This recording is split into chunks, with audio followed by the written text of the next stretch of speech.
Thanks, guys. Flattered, honored to be here and kick this off. Still feels a little bit surreal, as it wasn't that long ago that I was sitting in Quinnipiac University School of Law, so congrats on doing much better on the LSAT than I did. But it's great to be here with you.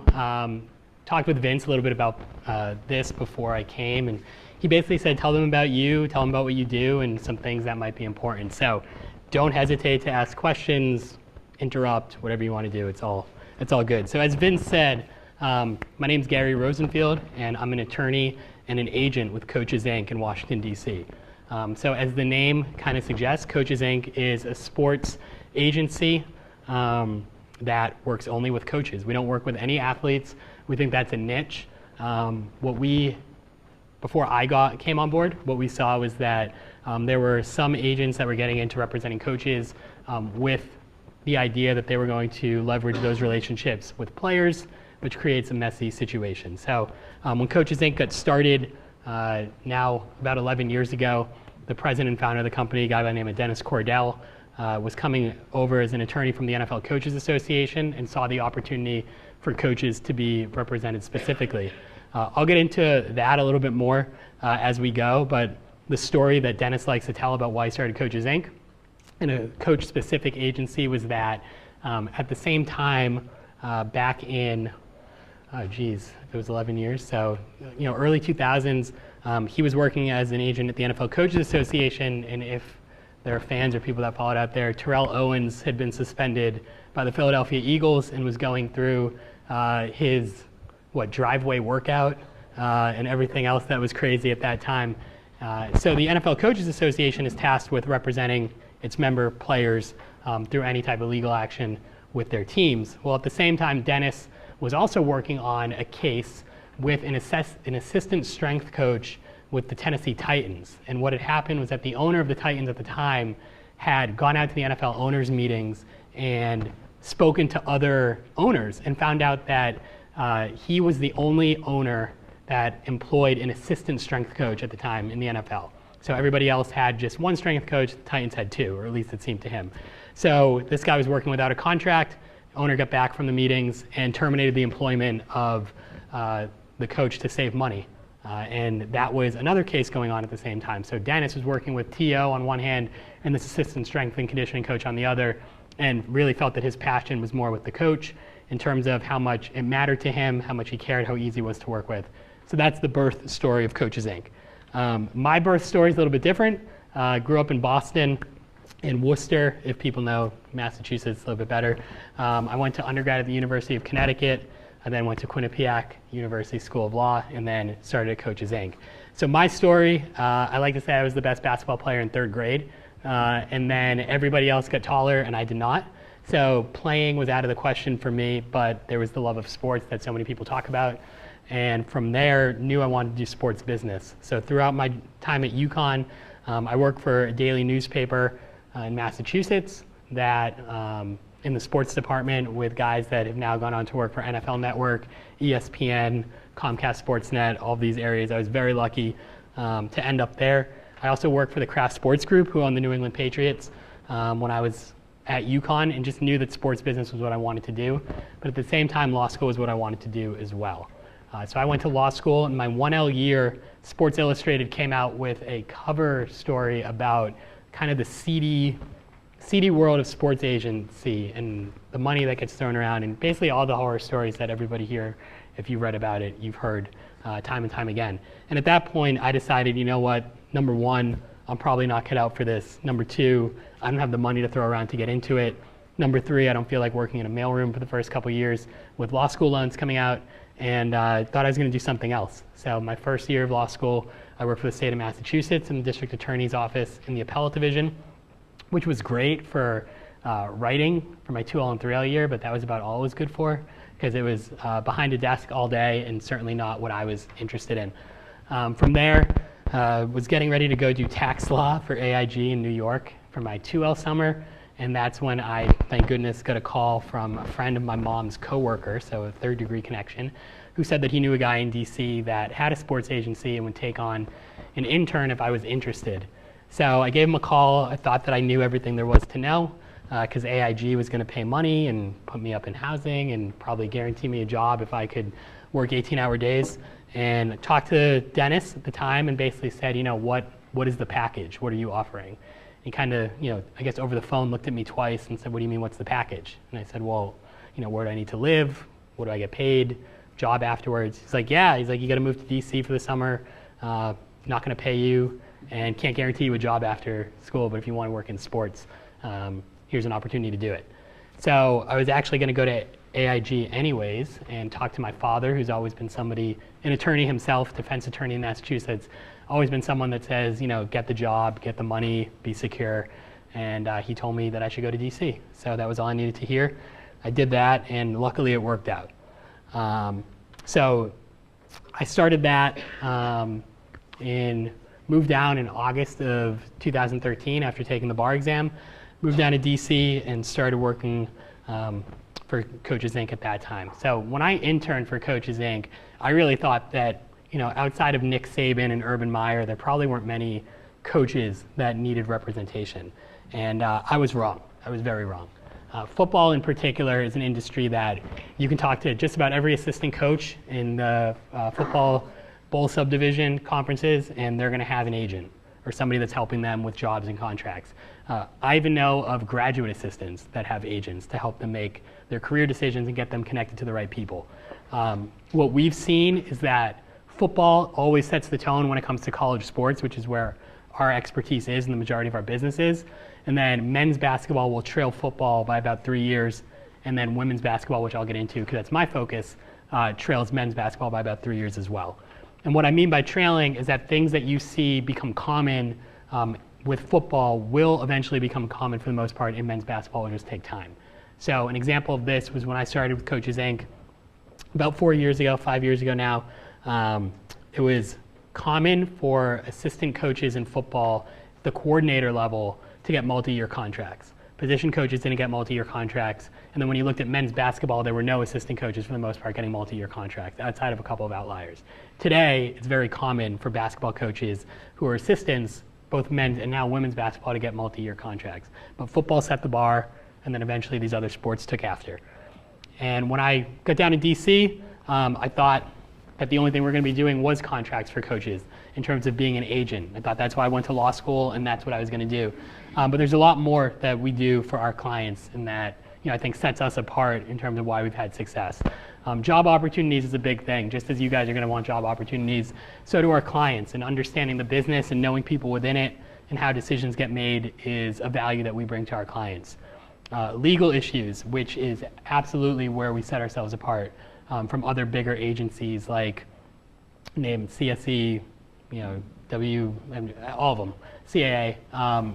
We are attorneys and we're a small shop. So that means that up until the point that a client of ours is going to have to go to court for litigation, if we're not barred in that state, we're going to handle things for them that have any way a relation to their career. So are we going to do their divorce for them? Probably not. Are we going to refer them a good divorce attorney? Yeah, we want to do that. But if there's a contract issue, if there is an arbitration, if there is wrongful termination, Title IX investigations, we're going to help our client to the best that we can. And a benefit of working with us as an attorney is that they don't need to go find somebody else to go do that for them. Not everybody does that. And then what I'll also get to a little bit in terms of me, professional development and networking, which are two of the biggest cliches that I heard when I was in undergrad, law school, and now today working with coaches. I don't need to tell you guys what networking is, but many people don't understand the role that it plays. For me, it's really about helping coaches get connected to the right people who won't only be able to help them now, but help them 5 years from now, 10 years from now, however long down the road it's going to be. We want to work with any client of ours from the day we start working together until the day they retire. So that long-term approach means that we want to put investment in now for what's going to pay off down the road. With coaches in particular, networking is kind of a misunderstood idea. A lot of coaches think that if they go to their annual conference or if they worked with somebody in the past that they have networked and that is all they need to do. But as I'm sure all of you know, for the most part, you need to really go out on a limb and put yourself out there and try to talk to as many people as possible, which is where my advice will come in later. So we do all of these things for our clients as well as other, I say that 60% of my job is being a psychologist, which is true. The phone is always on, it needs to be, other than right now. And when they call you at 2 because they're having an issue with a player, or they call you at 5 a.m. because they just want to talk about the game the night before, this all falls under the job description of being an agent, and one who's also an attorney for coaches. So I assume that most of you want to get into the sports world.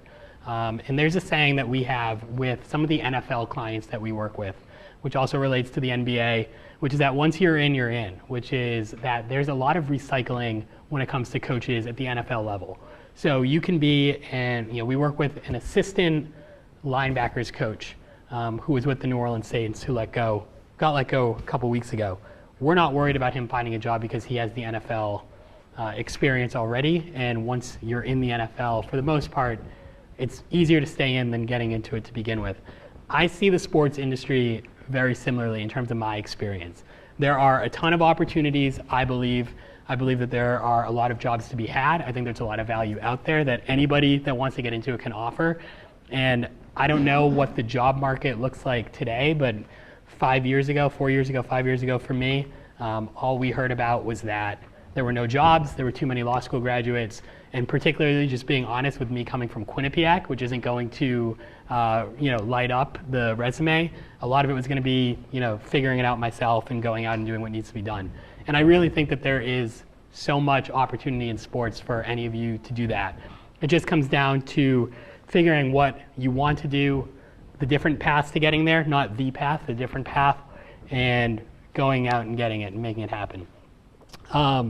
There's no easy way, for the most part, to do what you love unless an opportunity just falls in your lap. So you need to be able to actually chart out a career plan, talk about opportunities that you might have, people you know, and how they can help you. And as long as you have a real relationship with those people, you can't worry about taking advantage of the relationship. People want to help you.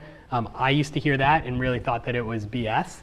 And then it's just funny that whether it's Vince or other people I've gotten to know, when somebody says, hey, can you talk to so-and-so, you make it the first priority because people did it for you too. So we'll get into that a little bit later as well. So being an agent and an attorney, there are misconceptions about the job. The first one, which kind of relates to the second one, is the glamour of being a sports agent. So it's a lot of fun. Like, I'm not going to lie to you that this is, I guess this technically isn't work, but before I was here, I was at a Temple women's basketball game that tipped off at noon with 4,000 screaming elementary school kids in the arena. And while I have a headache, that's work for me, and that's great. I love to travel. I love sports. I love the people in it. It's great. I can't imagine doing anything better. But there's a lot of things that come with being an agent and somebody relying on you personally that is not as glamorous. I have at the bottom the work hours. That is without a doubt the biggest misconception or a thing that I was not prepared for when I got into this. I remember I was single when I moved to DC and started working for Coaches Inc. And the first couple clients of mine were assistant coaches in women's basketball. And I'd be out on a date or out with friends and 11 o'clock at night and my phone would ring and I would say goodbye to the date and go home and work. And while I've gotten a little bit better with that, that's just that's what's expected of you. When somebody pays you for a service, that's what the expectation is. So that's something to be aware of. And I think that would probably go outside of just agency stuff. It'd probably be for any job which you're passionate about and you're dedicated to and you need to prove yourself. So the work hours was number one. Believe it or not, I've seen the movie Jerry Maguire and I know all about it. And if I didn't, there'd be enough people in my life that you meet that would remind you of it. But this is not Jerry Maguire. I'm not flying, at least me, I'm not flying first class to NFL games and sitting at the 50-yard line and signing $10 million contracts. There are a lot of people that do. There are a lot of people that are good at it, but those opportunities are few and far between. I think there's no secret. There's a lot of money in sports and entertainment, but finding what goes into making that type of money, I'm still learning what goes into trying to get to that level. And it's a lot, again, it's a lot of hard work, it's a lot of dedication, it's a lot of stick-to-itiveness. So that's always important to me as well, just to express. So when it comes to advice, the first thing that I would say is if you want to get into sports, you need an internship or an externship that has somehow connected to the industry that you want to get into. And it can't just be that you go to work there or you work remotely from there or whatever it is, and you talk to your supervisor when you have work, and then that's it. And you say thank you and you throw them as a reference on your resume, and that's all you do. You need to be able to recognize who these people are that you're working with, who the organization is that you're working with, and what about it you enjoy, and whether it's the individual people you're working with or the organization, how they can help you get to where you want to be. And it's okay if you don't know where you want to be right now. I didn't know where I wanted to, honestly, I didn't know where I wanted to be even when I got done with the summer working with Coaches Inc. and I was getting ready to graduate. I'd been offered a legal job in Chicago with an online dating company and thought that I was going to be doing that, and ended up, this worked out and I love it, but it could have been very different. So, you don't need a definitive plan, but if you know you want to get into sports, I think identifying which aspects of the law and of sports can come together and make you happy and be something that you're passionate about. You also need to be able to answer what you're getting out of your internship and externship. If it's relationships, that's great. If it's experience, that's great. If it's new ideas, that's awesome. If it's just a name on your resume and some credits through school, that's okay if that's all you want to be getting out of it. So certainly take it upon yourself to go and learn and figure out what it is that different opportunities are going to give you. Quite frankly, there's a reason why everybody should be sitting in this room as it's, in terms of taking this course, because of what you're going to learn, the people who are sitting in this room in terms of their experience, and the people that I'm sure will follow me in terms of speakers and being willing to help out wherever they can. So recognize what that is. And then I think the biggest thing that comes down to in terms of getting a job in sports law, entertainment law, or just sports and entertainment if you don't want to do law, is value. There are opportunities for you, for any people, new graduates, but it's going to be about what value are you bringing to whatever it is you do. And this is where I want to just get into my experience in terms of working with women's basketball coaches. So the summer that I was interning with Coaches Inc. in Washington, D.C., one of my summer projects was petitioning public universities under the Freedom of Information Act to look at their coaching contracts so that we could be better prepared for our clients when we went in to negotiate. And for whatever reason, and thank God they did, a couple of usually universities don't like giving you this information. They don't like letting it out. They make it difficult for you to do. But for whatever reason, 2 or 3 schools, instead of just sending me the contracts that I asked for, which I believe were their football coaching contracts, sent me these giant packets, FedEx, that was every coaching contract in the entire department. So if there was a fencing coach, I had that. If there was a soccer coach, I had that. Basically, they said, get out of our way, go find what you want. We're not going to do it for you. And what it let me do was let me read a ton of contracts that summer. And I started noticing with women's basketball, 2 things stood out to me.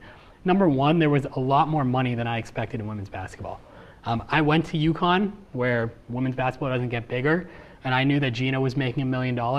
But aside from Gino, I really didn't think any women's basketball coaches were making much money because, nobody goes to the games. They're not on TV that much. They don't generate revenue, as they say. I was surprised with how much money there was in, which relates back to Title IX. Additionally, I was surprised that the contract itself was basically the same legal document as the men's basketball coaching contract. And the reason why that was so important to me was because based on media coverage every year when you get to March, April, May, June, you hear so much on ESPN or in the news about these basketball coaches who are having issues, whether they're trying to get a new job, whether they're getting fired, whether there are contract issues or negotiation isn't going well. But you never heard that, or at least I didn't hear that about women's basketball coaches. And what I realized looking at the contract and seeing that it was actually the same contract outside of different names and different numbers was that these things must be going on in women's basketball, but because of the media coverage, people just don't know about it. So what I said was, hey, why don't I talk to the administrators that we have really good relationships with as a business and talk with them about what it's like to negotiate their women's basketball coaches' salaries and contracts, and whether being an agent or a representative for those coaches would be, would make business sense. And almost overwhelmingly, I'm standing here, the answer was yes. And when you take a look at that industry at the time, which nobody was in, or a few people were in, but very few people were attorneys and offered the type of expertise that we could, there was a value add. And my value add to the organization was that I was going to be dedicated 100% to women's basketball, and I was going to build that and get it off the ground with the type of coaches that we want to be associated with. And it starts slow when you're building something, and before you know it, if you're doing a good job and being thorough and doing what you say you're going to do, it'll work out. So, it took me 4 months to sign my first coach, who was an assistant women's basketball coach at North Texas, making $45,000 a year. Today, on the women's basketball side, we represent 28 Division I head coaches, 5 Division II head coaches who are able to negotiate contracts, and then about another 20 Division I assistant coaches whose next job will likely be a head coach position. And through being in women's sports, as Vince mentioned, we are now also getting into the volleyball world, which is the next sport on the women's side that's seeing an influx of cash from the grassroots level. So if you're looking for an opportunity or a way to see what could come next, look at the grassroots level in terms of what people are investing money into. For example, lacrosse is probably a great idea to figure out how you can get involved with lacrosse, because as more parents don't want their kids playing football, lacrosse is taking off at the grassroots level, and that will result in an uptick at the collegiate level, which is where the majority of money is. I'm going to speak now to women's sports. The majority of money in women's sports is at the collegiate level in the United States, not at the professional level.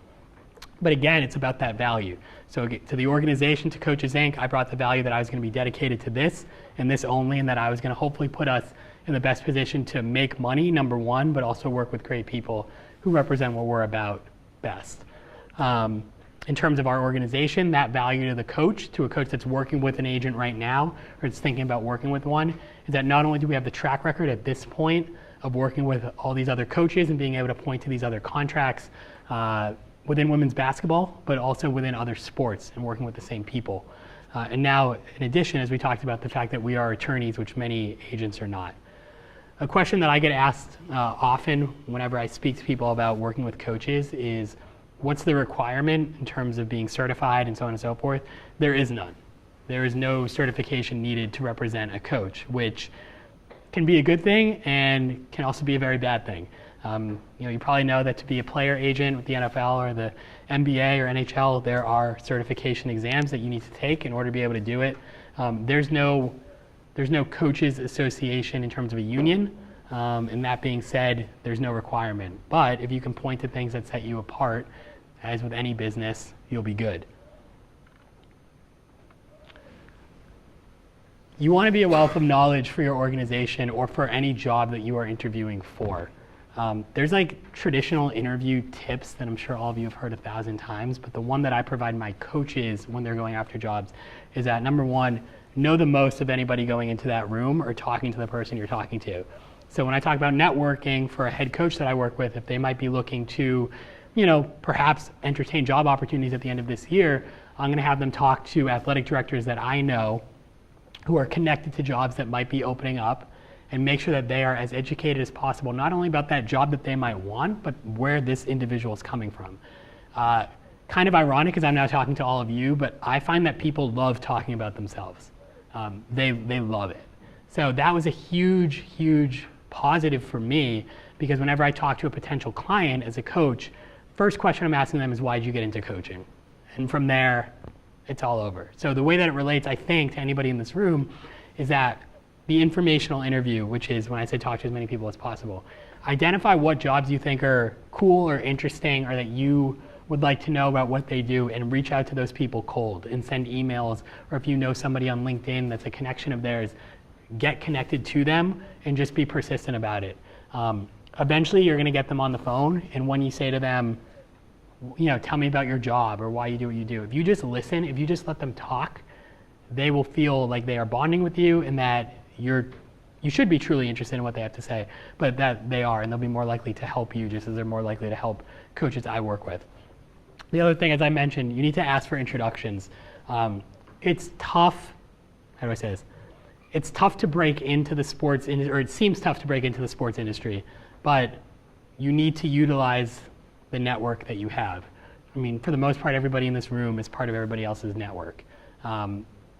Ask people for the introductions that you need. Ask people if they know certain individuals. If I needed to get in touch with somebody at Butler, I'd probably call Vince and say, hey, do you happen to know anybody there? Would you mind making an introduction? That's all I need. All you need is that foot in the door, and don't don't allow yourself to be your only advocate for you. The people you've worked for in the past, the people you're going to work for while you're a student here, and the people you're going to get to know are all open to doing that. Also, you're in a great area in terms of sports and entertainment. Is it New York? Is it LA? No, but it doesn't need to be. There are enough sports professionals here in Philadelphia, in the Philadelphia metro region, to reach out and say that you'd love to take them out to lunch. I mean, there are so many opportunities to meet people that might not pay off immediately, but if you're persistent and continue to build on you and what you're doing, it'll pay off down the road. I said I was going to come back to networking. Networking, there's a misconception about it, as I said, that if you just go to a conference, I'm sure there are networking mixers here where you throw on your suit and you go meet with alums and whatnot. That's great.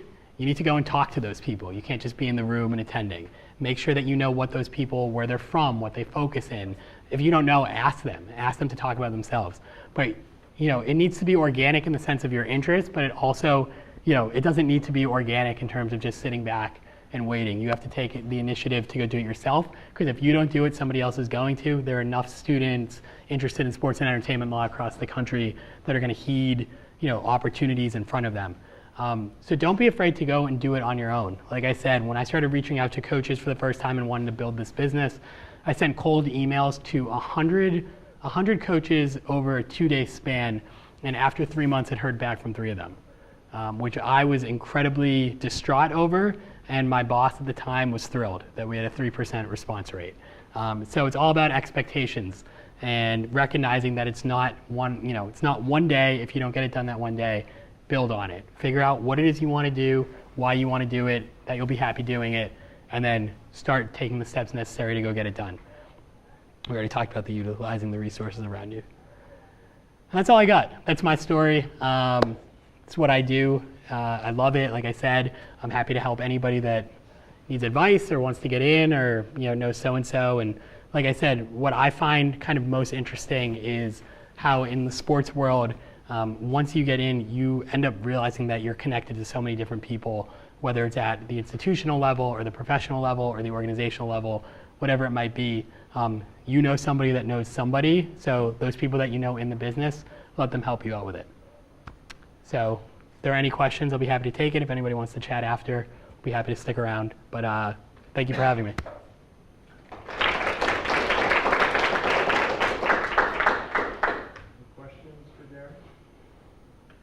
Yeah. You mentioned that what is your name? Sorry. Jason Kachika, Tulip here. You mentioned that head women's basketball coaches can negotiate for the contracts. Does that mean assistants can't, or are they given like a kind of form contract they have to sign? Yeah, so assistant coaches in the women's game right now, it really depends on what level you're at. So Power 5 conference assistant coaches are given flexibility in terms of their contracts. For the most part, in terms of salary, you can do some things with salary, years, buyout clauses, getting to the nuts and bolts.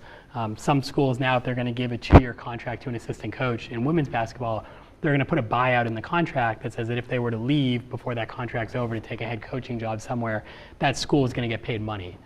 Technically, they get paid by the coach when they leave, but in reality, if a school is hiring a coach away, they're going to usually cover that money.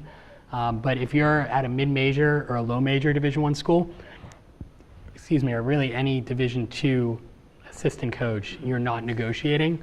The best thing that you can do is that usually your head coach is going to be your best advocate. So on my end, if I'm ever working with an assistant coach who's at the mid-major level and we want to get them a raise, it's my job to get them as much information about similar coaches at similar schools. If they're making more money, for that coach to bring that information to their head coach, for that head coach to go to the AD and say, can we get more? That's usually how we work it. Can you provide some context? We're going to get into this coaching contract and salary trends later on, but in Division I women's basketball, the sort of range from lower end head coach to the highest end, what's that salary compensation? Sure. So at the Division I level right now, the coach that I work with who makes the most money year to year makes $920,000 a year. The Division I head coach that makes the lowest figure makes $75,000 a year. Yeah, I'll get back to it. I don't know if you're allowed to. Yeah. But this kind of goes along with that. When you're looking for coaches to build, like you said, the brand that you want, Mhm. What kinds of things do you look for if you want to make money? Do you look for the coaches with higher salaries? I mean, I'd be lying to you if I said no. I mean, if a coach is going to call, or I'm going to get in touch with one and they're making great money, that is absolutely motivation to try to make that happen. But and I think what you're getting at, what I referred to when I was building, we've always had, from the time that I was interning with Coaches Inc., we've had this mantra, if you will, that if you work for good people, you do a good job, and they're going to refer good coaches to you. That's just the business. So for us and for me, there was a time when I started that I felt like I had to work with every single coach that was interested, because the first question that you're going to get asked when you talk to somebody else is, well, who do you work with?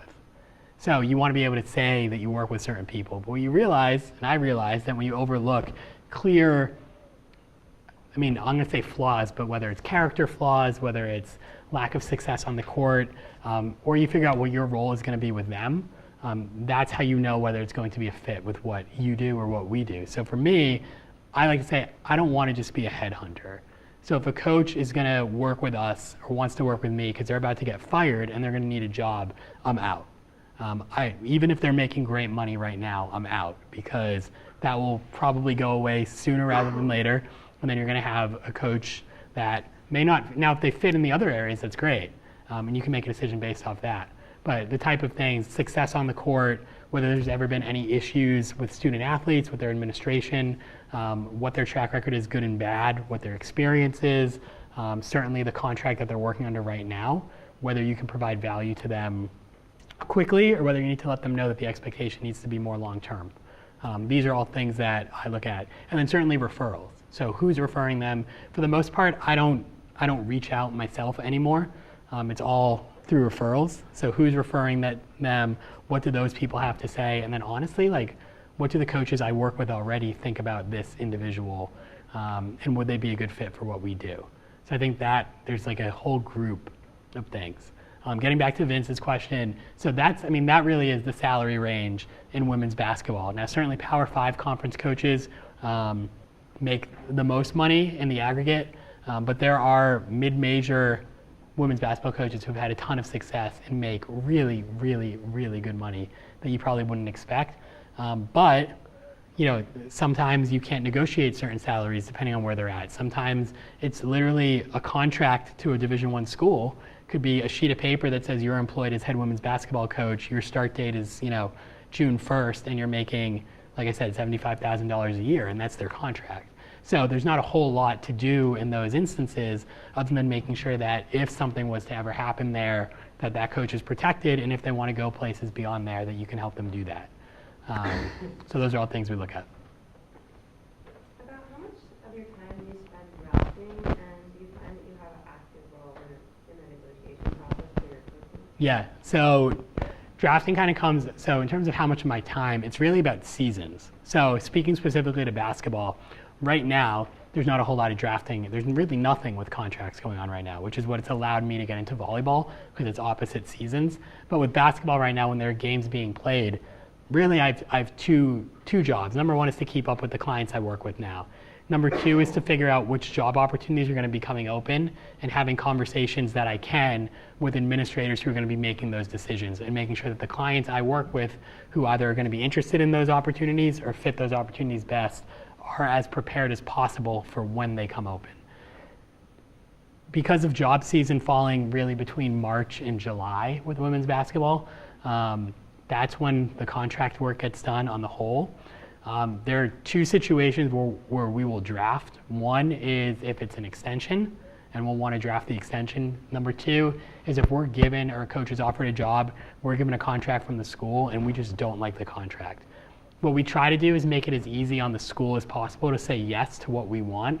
So rather than writing up a whole new contract for them, we'll usually just draft amendments that make it easier for them to say, oh, that looks good, we'll just do that. The last thing you want is to ask this institution of higher learning to send something through the HR process that doesn't need to get sent through the HR process. So that all goes into our decision making. And just through seeing so many contracts, a lot of times we have ideas or things that are win-wins both for the school and the coach that we might draft into that amendment to help them end up in a better position. Coaches Inc., obviously you have a pretty significant roster of clients. How many clients does each person typically serve, and how do you kind of divvy up your time? Is it just based on like this coach is going through an extension right now, or do you try and really divvy up the time where you're focusing on each client? Yeah. Pretty even basis? That's a great question. So I think it's best to describe, like, I'm in the business of, yes, like sports, I'm in the business of time. Everybody that I work with comes on board to work with me. The way that Coaches Inc. breaks it up is that there's an attorney who handles football, there's an attorney that handles men's basketball, there's an attorney that handles women's basketball and now volleyball, and then there's an attorney who actually lives out in San Diego who, while we're all attorneys, he's really kind of the general counsel of the group. Nothing goes out without him seeing it. He doesn't represent clients, he gets paid a base salary, that's it, but he is the eyes of what we do. So for me, in terms of building women's basketball and what it is now, volleyball, anything else that I do, you know, I'm blessed in the sense that I've been trusted to basically, I've never been told no, and I can go sign who I want to sign and do all that type of thing, but it's going to spread me thin. It's going to spread our men's basketball guy thin when he brings on another coach. You know, we've talked, and at some point we certainly will have other people work for us. But the issue with that is going to be that, you know, if you take the lowest level coach that I represent right now and tell that person, hey, you know what, we're actually going to transfer you over to this other person who we're bringing in and trying to get, you know, get established within our group, they're going to see that as an insult, and I don't blame them in terms of saying that I don't have the time for them anymore. So when it comes to business, for me, I need to make decisions not only based off what is the potential in terms of the coach and in terms of the company from a business standpoint, but also what will it mean for me in terms of my time and being able to continue to service the coaches I work with at the same level that I always have. So there's no like big number that we like stick to. It's not like you get 50 and then someone else comes in. You ever run into like interagency conflicts of interest when you have one head coaching vacancy and multiple coaches who want it? Yeah, we do. So this is something that there's no written rule in terms of this type of situation. What we do is, if you are going after an opportunity, we will express interest behind the scenes for you. If more than one client of ours ends up interviewing, we're going to let them know that they're interviewing, that they're each interviewing. And then additionally, from my end, if it's the same job, it's the same sport. If they have an issue with, us working with the other one, then one of us will come in and assist and take that on for them. So it's, in essence, it's the same information that they're going to be getting regardless, the same preparation, the same everything. I think one thing that is important to recognize, though, is that there's a belief amongst agents, in particular coaching agents, that they basically pick out of the pool of clients they have who's going to get this job. I get asked all the time, how do you decide who you're going to push for a job? And I think what Vince would probably share with you is that as an athletic director making a decision, you're not talking to an agent and saying to them, who do I hire? You're talking to them because they're supposed to be a wealth of knowledge for you in terms of who's interested, who should they be looking at. I mean, I talk to ADs that I'll recommend coaches that I don't even work with if nobody that I work with fits what it is they're looking for. So it's more or less helping them get that foot in the door. And then, we'll assist where we can in terms of making sure they're prepared and educated about the opportunity, but it's going to be on them to get the job. And I think the majority of the coaches that we work with, I've never had an issue. I actually had a job last year that there were 4 people, interviewing for the final job, and 3 of them were clients. And I let them know, and thank goodness there wasn't an issue. But we need to let them know that, because if not, there are people who do it differently and run into problems and feel misled. So that's how we handle it at Coaches Inc. I'll give you one more question, and then I don't want to About the student. Yeah. Do you negotiate with people like Vince, ADs? Do you Yeah. negotiate with general counsel? Yes, it's up Do you to. negotiate with outside firms, all the above? And last question is fees. If you can share the fees, and is it uniform across the board for all Okay. clients? So I'll take the first question first. It depends entirely on the school who I'm working with. So it could be as simple as, Vince, his job opens as the athletic director. He talks with me. He interviews a client of mine. They get the job, and I just work directly with him on the contract. that is the ideal situation for anything that I do. However, it really runs the gamut. So in women's basketball in particular, it's a sport where a lot of ADs, quite frankly, don't care as much as they do in football and men's basketball. And because of that, they will give the search to somebody else on their staff and basically say, here, you run the search, and when it gets down to two or three candidates, they'll come in and then I'll help you make the decision. So there's a lot more dealing with senior women's administrators, senior associate athletic directors, people that are not the AD. When it comes time for the contract, we have worked with both in terms of school council or the athletic director or whoever the sport administrator is running the search. There are times where we work with both, where I would talk to Vince about what we want to do, and he says, I'll get back to you. And the reason he's getting back to me is because he's talking to school council about whether it's something they can do. The only thing we have not done, at least I haven't, and I don't think we as a group have experienced outside counsel, third party coming in to deal with it from the school side. I haven't experienced that yet. In terms of fees, it's not universal across the board. We're set up differently than most organizations. For us, it depends on the job that you have, so whether you're a head coach or an assistant coach, and then the level of money that you make, which in women's basketball for me is based solely off the fact that if you're an assistant coach at a Power 5 conference school and we can negotiate a contract for you as an assistant coach, you're probably making 6 figures. So when you get to 6 figures, it's a different fee for us than when you are not.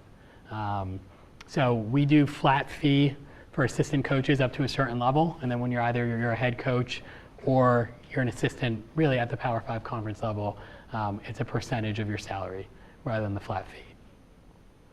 And that varies. There is no standard.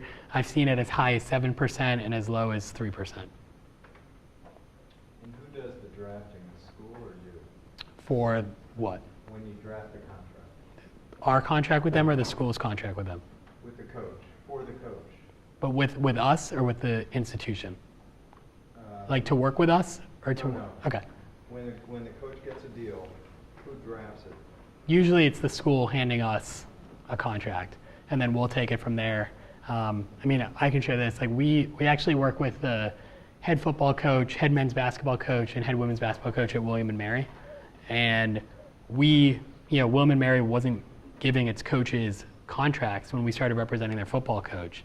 We drafted that entire contract for them, and it's the standard that they use across all the other sports. So in some situations like that, I love to be the first one to draft an entire contract, and we always want to be the ones to get the first ask in so that a school has to come back and say no to us rather than our client telling the school this isn't enough. But it's going to vary depending on what the contract situation is at each particular place. Another question? William & Mary? Awesome. Love it. Got a monopoly on William & Mary. Yeah. Well, Gary will stick around for a few minutes. Yeah, for sure. Stay low or have any other questions in private. Let's give Gary a